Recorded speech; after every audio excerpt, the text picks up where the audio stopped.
الحمد لله نحمده ونستعينه ونستغفره ونعوذ بالله من شرور أنفسنا من يهد الله فلا مضل له ومن يضلله فلا هادي له ونشهد أن لا إله إلا الله وحده لا شريك له ونشهد أن محمدا عبده ورسوله أما بعد فأعوذ بالله من الشيطان الرجيم بسم الله الرحمن الرحيم يا أيها الذين آمنوا صلوا عليه وسلموا تسليما اللهم صل على سيدنا نبينا وحبيبنا مولانا محمد صلى الله عليه وعلى آله وأصحابه وبارك وسلم به وبارك وسلم اللهم صل على سيدنا أعوذ بالله من الشيطان الرجيم بسم الله الرحمن الرحيم يا أيها الذين آمنوا اتقوا الله حق تقاته ولا تموتن إلا وأنتم مسلمون صدق الله مولانا العظيم وصدق رسول النبي الكريم আল্লাহ পাকের বান্দা জনাব মুহাম্মদ রাসূলুল্লাহ সাল্লাল্লাহু আলাইহি ওয়াসাল্লামের উম্মতগণ, আল্লাহ পাক রব্বুল আলামিন আপনাকে আমাকে প্রচণ্ড প্রতিকূল অবস্থার মধ্যেও কিছু আল্লাহ পাকের বান্দাদেরকে এই আল্লাহ ওয়ালাদের মজলিসে, উলামায়ে কেরামের মজলিসে, জাকিরিন শাকিরিনদের মজলিসে, মুত্তাকিনদের মজলিসে আসার, বসার, বলার, শোনার তৌফিক আল্লাহ পাক দান করছেন। শুকরিয়াতান সবাই বলে আলহামদুলিল্লাহ। এই বছর তো এরকম অবস্থা, মাহফিল করব কি করব না, বিভিন্ন প্রতিকূল অবস্থা, বিশ্বের মধ্যে যুদ্ধ, রমজান মাস, প্রচণ্ড গরম, অর্থনৈতিক অবস্থা, মানুষের ফসল কাটা, অনেকগুলি। এরপর আমাদের 5 ঔষধ বাদ দেয়া যাবে না। ঔষধ সবাই পালন করতে পারে নাই, কিন্তু কেউ পারবে না, ব্যাপারটা এরকম না। আমাদের শায়খগণ বলতেন চরমোনাই মাহফিল হলো ব্যাটারির চার্জের মতো। যেমন ব্যাটারি ব্যবহার করতে করতে চার্জ শেষ হয়ে যায়, আবার মাঝে মাঝে চার্জ করতে হয়। যেইটা একেবারে চার্জ শেষ, চার্জ করার পরে দেখা যায় আবার সেই আগের মতোই সে কাজ শুরু হয়ে যায়। চরমনের ময়দান হলো রুহের চার্জ, কলবের চার্জ, আমলের চার্জ। আকুনু মা সাদিকিন, এখানে সাদিকিনদের সাথিত্ব গ্রহণ করা, আল্লাহ ওয়ালাদের মাজলিসে বসা। হুমুল জুলাসা উলা ইয়াশকা জালিসুহুম, সব সময় ফিকিরের মধ্যে থাকা, জিকিরের মধ্যে থাকা, দ্বীনি ফেজার মধ্যে থাকা, নিজেকে মাওলাকে পাওয়ার জন্য ঘর বাড়ি ত্যাগ করা, এগুলি খুবই জরুরি। আলহামদুলিল্লাহ অনেকের কষ্ট থাকা সত্ত্বেও চলে আসছে, আবার অনেকে আসতে পারে নাই। আল্লাহ পাক আমাদের যাদেরকে নিয়ে আসছেন, এত প্রতিকূল অবস্থার মধ্যে শুকরিয়া আদায় করার দরকার আছে কি নাই? শুকরিয়া দান সবাই বলে আলহামদুলিল্লাহ। চরমোনাই ময়দান গঠন করা হয়েছে একমাত্র আল্লাহ বলা লোকদেরকে আল্লাহর সাথে মিলিয়ে দেওয়ার জন্য, একমাত্র। এখানে দুনিয়ার কোনো স্বার্থের জন্য আপনাদেরকে ডাকাও হয় না, বয়ানও করা হয়। আমাদের শায়খরা স্পষ্ট বলেছেন, 1 সবক 2 সবক 3 সবক নেওয়ার পরেও যদি তুমি সংশোধন হতে না পারো, গুনার কাজ ছাড়তে না পারো, নেকের আমল না করতে পারো, সুন্নাত অনুযায়ী চলতে না পারো, চোখে পানি না আসে, তোমার জন্য ওয়াজিব হয়ে যাবে এই ময়দান ছেড়ে, এই তরিকায় ছেড়ে আর একজন হক্কানি আল্লাহ ওয়ালাদের সোহবাতে গিয়ে গুনার কাজ ছাড়ো, নেকের আমল দাও, মাওলাকে রাজি খুশি করিয়া কবরে যাও। এটা ব্যবসার জায়গা না। চরমোনাই ময়দান বেশি লোক হবে, এই টেনশন চিন্তা যারা এটা সৃষ্টি করছেন তাদের মধ্যে ছিল না। এখন আমরা যারা অযোগ্যরা আছি আমাদের মধ্যে আলহামদুলিল্লাহ মনে হয় নাই। কারণ যদি দুনিয়ার উদ্দেশ্যে কাজ করা হয়, মান কানা ইউরিদু হাসাদ দুনিয়া নুতিহি মিনহা ওয়া মা লাহু ফিল আখিরাতি মিন নসিব, দুনিয়া পাওয়া যাবে কিন্তু আখিরাতের সব কিছু ফাঁকা, কিচ্ছু না। ইন্নাল্লাহ লা ইয়ানজুরু ইলা সুওয়ারিকুম ওয়া আমওয়ালিকুম ওয়ালাকিন ইয়ানজুরু ইলা নিয়াতিকুম ওয়া কুলুবিকুম। খুব মারাত্মক, সবসময় খেয়াল রাখা চাই। কলবের আলোচনা আমাদের মধ্যে নাই। আসলে সব কিছুর মূল হলো কলব, আর কলবের মধ্যে তাকওয়া থাকার জায়গা। আর এই তাকওয়া সৃষ্টি করার জন্যই, এই তাকওয়ালা হওয়ার জন্য আল্লাহ পাক রমজান মাসে রোজা ফরজ করেছেন, লাআল্লাকুম তাত্তাকুন, যেন কি হতে পারো, মুত্তাকি হতে পারো। তাকওয়ার সবচেয়ে বেশি দাম। আল্লাহ, রিসালাত, ইমানিয়াত, এরপরে কোরআনের মধ্যে সবচেয়ে বেশি আলোচিত হয়েছে কিসের? তাকওয়া। তাকওয়া কি জিনিস? তাকওয়া কাকে বলা হয়? হযরত ওমর ইবনে খাত্তাব রাদিয়াল্লাহু তাআলা আনহু উবাই ইবনে কাব রাদিয়াল্লাহু তাআলা আনহুকে প্রশ্ন করেছেন, তাকওয়া কি জিনিস? উবাই ইবনে কাবকে কোরআন বোঝার ব্যাপারে খোদ নবী আলাইহিসসালাতু ওয়াস সালাম যাকে স্বীকৃতি দিয়েছেন যে কোরআন বোঝার ব্যাপারে উবাই ইবনে কাব খুব পারদর্শী। এই আয়াতের অর্থ কি, মানা কি, উদ্দেশ্য কি, তার কাছে কে জিজ্ঞাসা করেছেন? জোরে বলেন ভাই। উমর ইবনে খাত্তাবকে। আফকাহ। উমর ইবনে খাত্তাব সম্পর্কে বুখারীর মধ্যে কি রওয়ায়াত আছে? বুখারী শরীফের মধ্যে নবী আলাইহিস সালাত কি বললেন?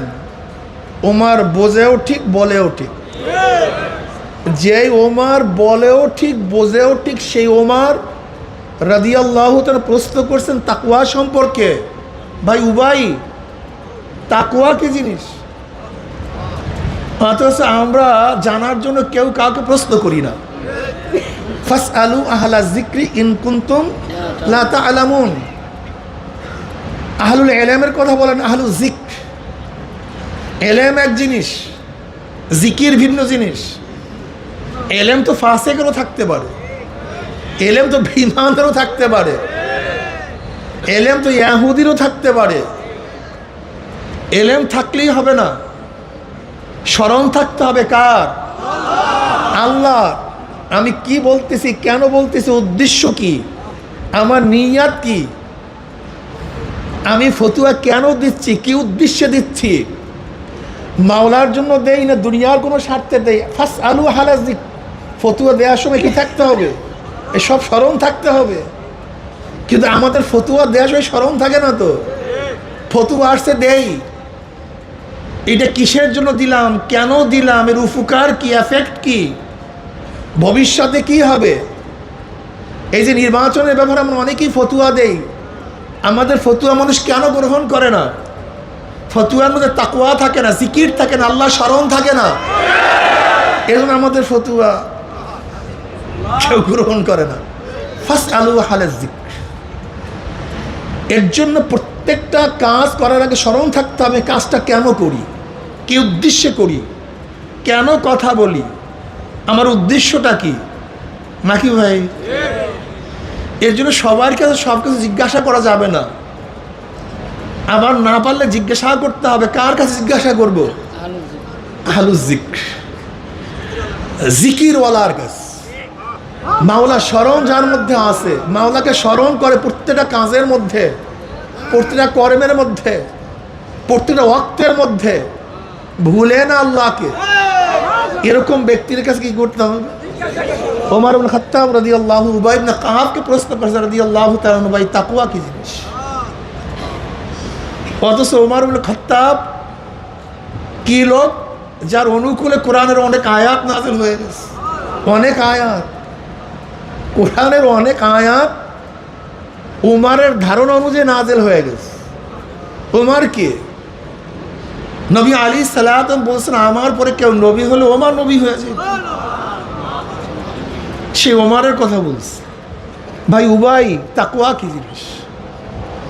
উবাই ইবনে কাব রাদিয়াল্লাহু চমৎকার জবাব দিয়েছেন, যেটা আমাদের প্রত্যেকের মাথার মধ্যে রাখতে হবে, স্মৃতিপটে ভালো মতো রাখতে হবে, বলবো না। সহজ উদাহরণ, চমৎকার জবাব। উবাই ইবনে কাব পাল্টা প্রশ্ন করেছে ওমর ইবনে খাত্তাব রাদিয়াল্লাহু তাআলার কাছে, ভাই ওমর, কখনো কি কাঁটাযুক্ত রাস্তার মধ্যে হাঁটার সুযোগ হয়েছিল? হেঁটেছেন কাঁটাযুক্ত পথের মধ্যে, যে জমিনের মধ্যে কাঁটা, কাঁটা ভরা, এরকম কোনো জমিনে কোনোদিন হাঁটছেন? ওমর রাদিয়াল্লাহু তাআলা, কতই না হাঁটছি। বলে তখন কি করছেন আপনি? আপনি হাঁটার সময় কি করছেন? ওমর ইবনে খাত্তাব রাদিয়াল্লাহু জবাব দিয়েছেন, আমি খুব সতর্ক ছিলাম কোনো কাঁটার আগা যেন আমার শরীরে না লাগে। বলে যালিকা তাকওয়া, এটার নামই তাকওয়া। এর চেয়ে ভালো তাকওয়ার জবাব আসলে কেউ দিতে পারেনি। তাকওয়ার স্পষ্ট সুন্দর উদাহরণ এর চেয়ে ভালো আর হতে পারে না। অর্থাৎ আমার চলার পথে, কথা বলার সময়, আচার আচরণে প্রত্যেকটা সময় যেন আমার সতর্কতা থাকে, কেন বলছি, কেন করছি, উদ্দেশ্যটা কি। আল্লাহ দেখতেছেন, কথাটা বুঝাতে পারি। খুব চমৎকার জবাব না? এর চেয়ে ভালো জবাব হতে পারে না। তাকওয়ার আসলে ওরফে অর্থ কি? আম্মা ইয়াদুররু ফিল আখিরাহ, আখিরাতের ক্ষতির থেকে বাঁচিয়া থাকার নাম হলো তাকওয়া। ওয়ালাহু সালাসু মারাতিব, আল উলা আত-তাওয়াক্কি আন আযাবিল মুখাল্লাদ বিত-তাবাররুই আনিশ শিরক, ওয়া আলাইহি কাউলুহু তাআলা ওয়া আযামা কালমাতাত তাকওয়া। আস-সানি التذنب عن كل ما يؤثم من فعل أو ترك حتى الصغائر عند قوم وهو المتعارف باسم التقوى في الشرع، وعليه المعنى بقوله تعالى ولو أن أهل القرى آمنوا واتقوا لفتحنا عليهم بركات من السماء والأرض. الثالث أن يتنزع عما يشغل سره عن الحق ويتبتل إليه بشراشره وهو التقوى الحقيقي المطلوب بقوله تعالى يا أيها الذين آمنوا اتقوا الله حق تقاته ولا تموتن إلا وأنتم مسلمون. তাকওয়া শাব্দিক অর্থ কি? ফর্তু সিয়ানাত, অর্থাৎ অতি সংযমী হওয়া, সবচেয়ে বেশি সংযমী হওয়া। এই সংযমীর শেষ তফকাটা কি হবে এটা আমরা বলতেছি। ইমাম বাইজাবি রহমতুল্লাহ আলাইহি বলেন তাকওয়ার তিনটা স্তর আছে। কয়টা স্তর? নাম্বার 1 আত-তাওয়াক্কি আন আযাবিল মুখাল্লাদি বিত-তাবাররুই আনিশ শিরক, শিরক থেকে নিজেকে বাঁচাইয়া আবাদুল আবাদ জাহান্নাম থেকে নিজেকে সংরক্ষণ করা। তার মানিটা কি? যে ব্যক্তির ঈমান থাকবে, কি থাকবে? আমল নেই, নামাজ নেই, রোজা নেই, হজ নেই, যাকাত নেই, জিকির আজকার বলতে কিচ্ছু নাই, শুধু কি আছে? ঈমান আছে। শিরক করে না, মনে রাখতে হবে ঈমান যেখানে শিরক সেখানে নাই, যেখানে শিরক আছে সেখানে কি নাই? ঈমান ও শিরক এক জায়গায় থাকতে পারে না। ঈমান ও শিরক এক জায়গায় থাকতে পারে না। খবরদার মনে রাখতে হবে, শিরক একটা কলবি ব্যাপার। কি ব্যাপার? কলবি ব্যাপার। শিরক কি ব্যাপার? কলবি ব্যাপার। জনাব মুহাম্মদ রাসূলুল্লাহ সাল্লাল্লাহু আলাইহি ওয়াসাল্লাম ফতে মক্কার আগ পর্যন্ত কাবা শরীফের সামনে বা কাবা শরীফের দিকে, হিজরাতের আগে কাবা শরীফের সামনে, হিজরাতের পরে কাবা শরীফের দিকে তিনি নামাজ আদায় করেছেন। কিন্তু সেখানে কি ছিল? মূর্তি ভরপুর ছিল। বাহ্যিক দৃষ্টিতে কি মনে হয় মূর্তিকে সেজদা করছে? বাহ্যিক দৃষ্টিতে এটা কি শিরক ছিল? কারণটা কি? হ্যাঁ, এই তো আসলে মূল ব্যাপারটাই আমরা জানি না। মূল খেলাটা কোন জায়গায়? আমরা শুধু বাহ্যিক নিয়ে সারাদিন আলোচনা করি, সব সময় গবেষণা করি। আসলে মূল খেলাটা হলো কলবের। আচ্ছা বলেন তো, এক ব্যক্তি কাবা শরীফকে যদি বলে আমি এই পাথরের ঘরটাকে সেজদা করি, আল্লাহকে না, কাকে? জোরে বলেন। এটা কি হবে? ডাইরেক্ট শিরক হবে। সে সেজদা করছে কাবার সামনে, কিন্তু করছে কি? কারণ সে আল্লাহকে সেজদা করে নাই, সে সেজদা করছে পাথরের ঘরটাকে। এই জন্য মনে রাখতে হবে, কাউকে হঠাৎ করে মোরশেক বলা ঠিক না যে এই ব্যক্তি শিরক করছে। দেখবেন অহরহ চরমনাইওয়ালাদেরকে মোরশেক বলে। যাদের কলবের মধ্যে মাওলার ভয় আছে সে শিরক করে কিভাবে? যেখানে তাকওয়া আছে শিরক শিরক থাকে কিভাবে? আর তাওয়াক্কিয়ান আযাবিল মুখাল্লাদি বিত্তাবাররুয়ানের শিরক। এটা হল তাকওয়ার প্রথম স্তর। যে ব্যক্তি আল্লাহকে ভয় করে সে শিরক করতে পারে না, কুফরি করতে পারে না। যার কলবের মধ্যে কি আছে? আল্লাহর ভয় আছে, সে শিরক করবে কেন? হ্যাঁ, সে কেন শিরক করবে? এই শিরক, ইন্নাশ শিরকা লাযুলমুন আযীম, শিরক সবচেয়ে বড় জুলুম। এর চেয়ে বড় জুলুম আর কিচ্ছু নেই, অপরাধ কিচ্ছু নেই। ইন্নাল্লাহ লা ইউহিব্বুয যালিমিন। এই জুলুমের সবচেয়ে বড় জুলুম কি? শিরক।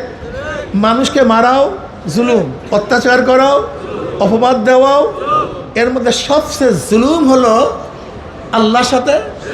এর চেয়ে বড় জুলুম, অত্যাচার বলতে কিচ্ছু নেই। যে মাওলায় সৃষ্টি করেছেন, যে মাওলায় বানাইছেন, যে মাওলায় রিজিকের ব্যবস্থা করলেন, যে মাওলায় তোমাকে হায়াত দিছেন, যে মাওলায় চক্ষু দান করছেন, যেই মাওলা জবান দান করছেন, যেই মাওলা তোমাকে এত সুন্দর গঠন করেছে আহসানে তাকবীব, সেই মাওলার সঙ্গে তুমি শিরক করো, তোমার সে জালেম আর দুনিয়াতে হতে পারে না। আমরা কেন শিরক করব? এর কারণটা কি? মানুষ শিরক করে কেন?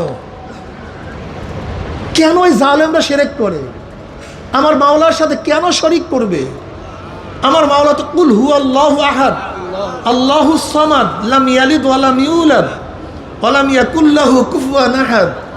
আমার মাওলা বেমিসাল, তার কোনো মিসাল নাই, উদাহরণ নাই, কিচ্ছু নাই। তিনি একক, তেনার সত্তা একক, তেনার সিফাত একক, তেনার কর্মদক্ষতা একক, তেনার মোহাব্বতও একক। আমরা কেন তার সাথে শিরক করব? এর চেয়ে বড় জুলুম আর বলতে কিচ্ছু নেই।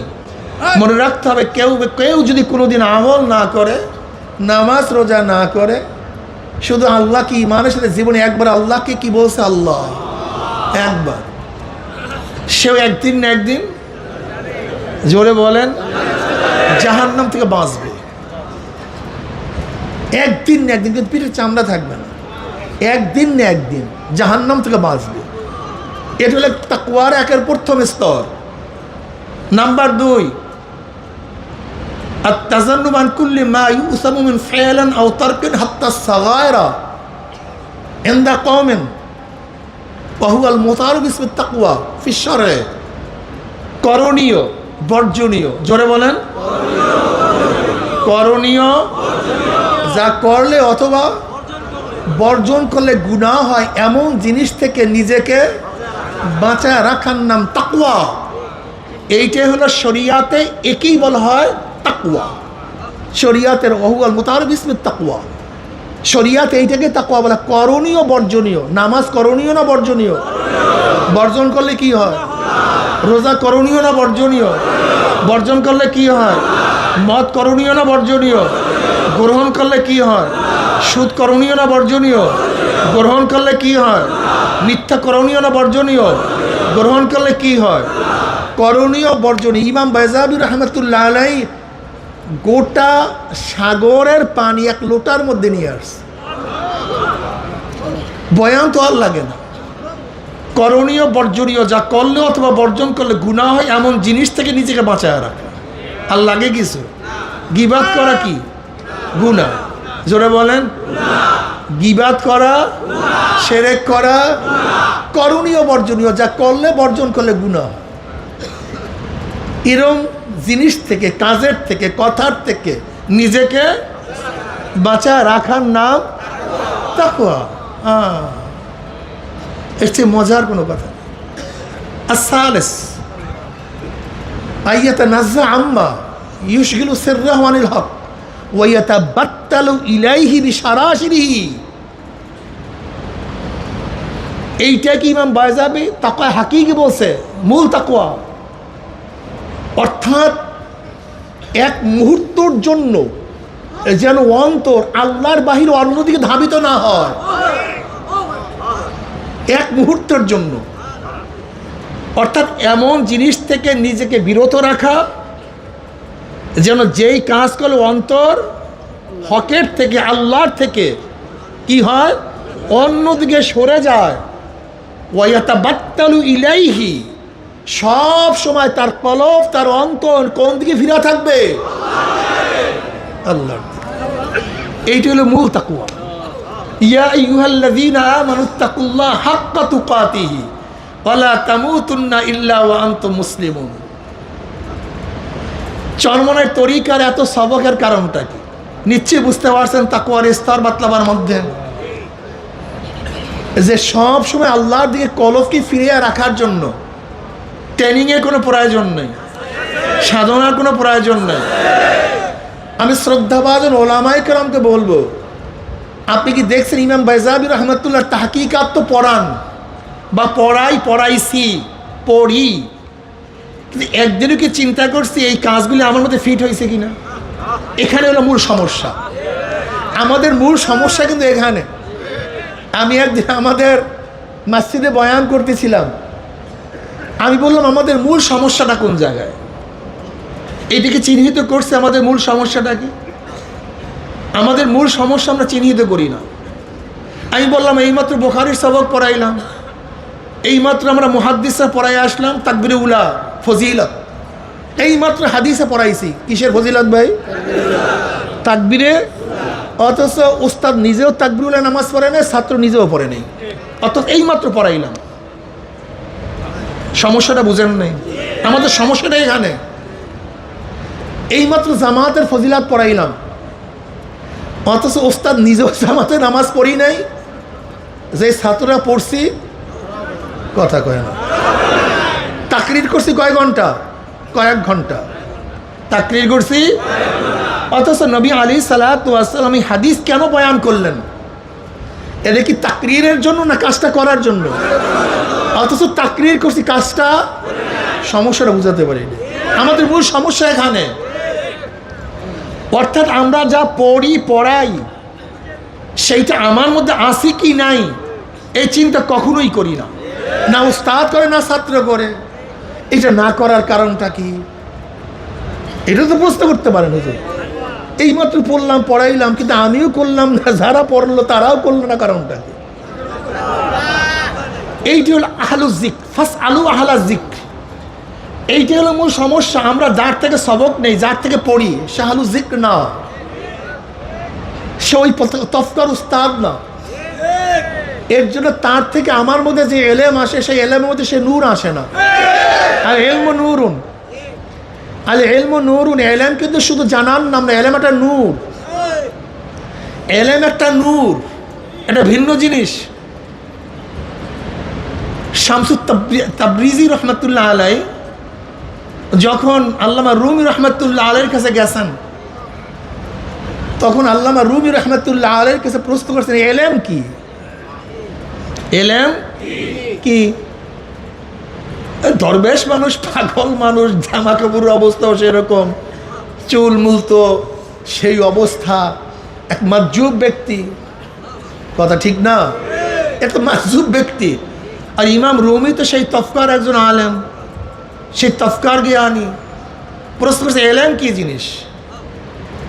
ইমাম রুমি রহমতুল্লাহ আলাইহি বলছে সম্পর্কে তুমি তো জানবা না, এলেমে এলেমে এলেমে এলেমে এলেমে বহু তাকিকাত একেবারে উপস্থাপন করছে। শামসুত তাবরিজি রহমতুল্লাহ আলাইহি ওনার যত গাঠি বস্তা ছিল কিতাবের সব কুয়ার মধ্যে ফালাইয়া দিস। আল্লামা রুমি রহমতুল্লাহ আলাইহি মনে রাখতে হবে, আল্লাহ ওয়ালাদের একটা চেহারার মধ্যে ইত্তাকু আন ফিরাসাতিল মুমিন ফাইন্নাহু ইয়ানজুরু বিনুরিল্লাহ, চেহারার মধ্যে তো নিশ্চয়ই একটা ব্যাপার সবার আছে কি নাই? মারাত্মক ব্যাপার সবার আছে। জনাব মুহাম্মদ রাসূলুল্লাহ সাল্লাল্লাহু আলাইহি ওয়াসাল্লাম সম্পর্কে আপনারা জানেন, নবী আলাইহিস সালাতু আরাম করতেছিলেন, তলোয়ারটা গাছের উপরে ঝুলানো ছিল। এক কাফের নবী আলাইহিস সালাতু হত্যা করার জন্য অনেক আগের থেকে টার্গেটে ছিল, পিছনে ঘুরতেছিল, সুযোগ পাইলেই তাকে হত্যা করুক। তা নবী আলাইহিস সালাতু তলোয়ার গাছের উপরে, তিনি শাহিত অবস্থায়, শো অবস্থায়, এর চেয়ে ভালো আর মক্কম সুযোগ বলতে কিচ্ছু নেই। ওই বেঈমান তলোয়ারটাকে হাতে নিছে, নবী আলাইহিস সালাতু গর্দানের উপরে তলোয়ার ধরছে, একেবারে ডাইরেক্ট গর্দানের উপরে। এবার কাফের বলছে মুহাম্মদ, বলেন সাল্লাল্লাহু আলাইহি ওয়াসাল্লাম। নবী আলাইহিস চক্ষু মেললেন, অবস্থা খারাপ, একেবারে তলোয়ার পুরা ঘাড়ের উপরে, গর্দানের উপরে। বেঈমান বলতেছে মুহাম্মদ তোমাকে বাঁচাবে কে? তোমাকে বাঁচাবে কে? স্থিরভাবে, কোনো টেনশন নাই, চিন্তা নাই, ভাবনা নেই। কি বললেন? আল্লাহ আমাকে বাঁচাবে, বলছেন আল্লাহ। অমনি বেঈমানের হাতের থেকে তলোয়ার থরথর থেকে পড়ে গেছে। এটা ভিন্ন এক খেলা। এবার নবী আলাইহিস সালাত তলোয়ারটাকে হাতে দিয়েছেন এবং তিনি তার ঘাড়ের মধ্যে তলোয়ার ধরে বললেন, এবার তোমাকে বাঁচাবে কে? মোহাম্মদ অবস্থা তো অবস্থা, তুমি ছাড়া উপায় নেই, তুমি ছাড়া উপায় নাই। নবী আলাইহিস সালাম বলে ইসলাম গ্রহণ করো, ঈমান আনো। যদি ঈমান আনো ইসলাম কর্ম ছেড়ে দেবো, যদি ঈমান আনো কতল কর্ম ছেড়ে দেবো। না, ঈমান আনবো না, মুনাফিক না, আমরা মুনাফিক। ওরা বেঈমান কিন্তু মুনাফিক না। আমরা কয় হাজার বার কলেমা পড়তাম বলেন তো? কয় হাজার বার? আমার যে ঈমানের অবস্থা, আমি তো কয়েক লক্ষ বার পড়তাম একসাথে, যে ঈমান আনছি, ঈমান আনছি, ঈমান আনছি, সাইরা দাও, সাইরা দাও, সাইরা দাও। আমার ঈমানের কথা বলতেছে, আমার যে হালাত। কিন্তু এই বেঈমান বলছে না, আমি ঈমান আনবো না, তোমার উপর ঈমান আনবো না। তবে হ্যাঁ, একটা শর্ত করতে পারি, তুমি আমাকে ছাড়তে পারো, আমি তোমার বিরুদ্ধে যুদ্ধ করবো। এমন তোমার বিরুদ্ধে যারা যুদ্ধ করবে তাদেরকে সহযোগিতাও করবো, এই শর্তে ছাড়তে পারবো, কিন্তু ঈমান আনবো না।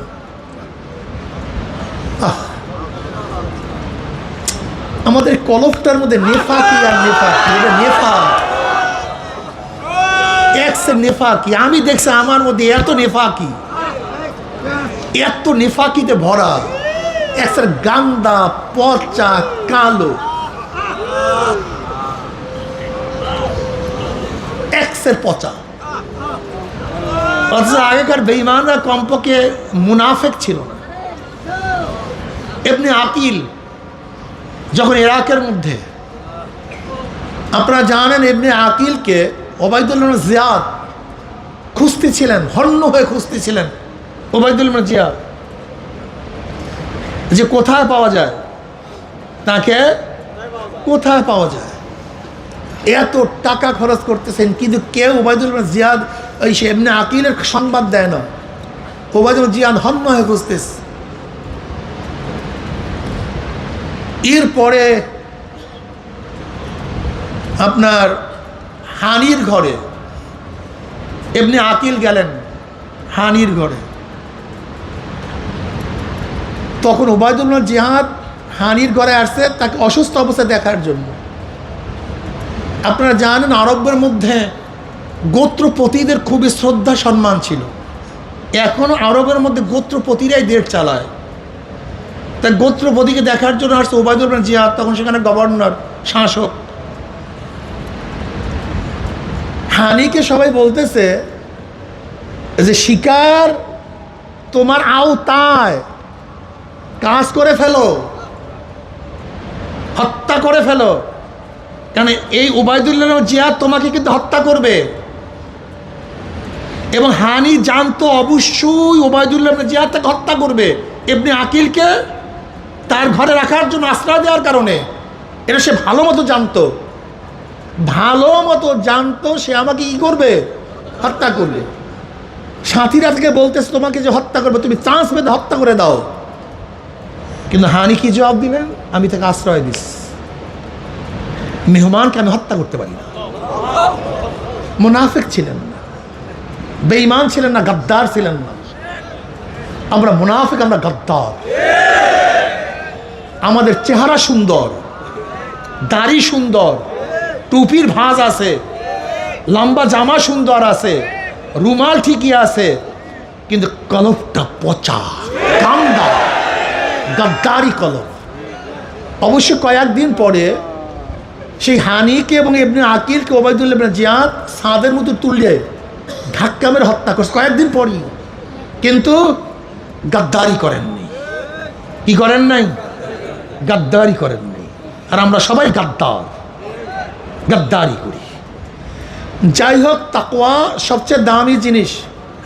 তাকওয়ার চেয়ে দামি কোনো জিনিস নেই। এই তাকওয়া আমাদেরকে অবলম্বন করতে হবে। এই তাকওয়া ছাড়া আমাদের কোনো উপায় নাই।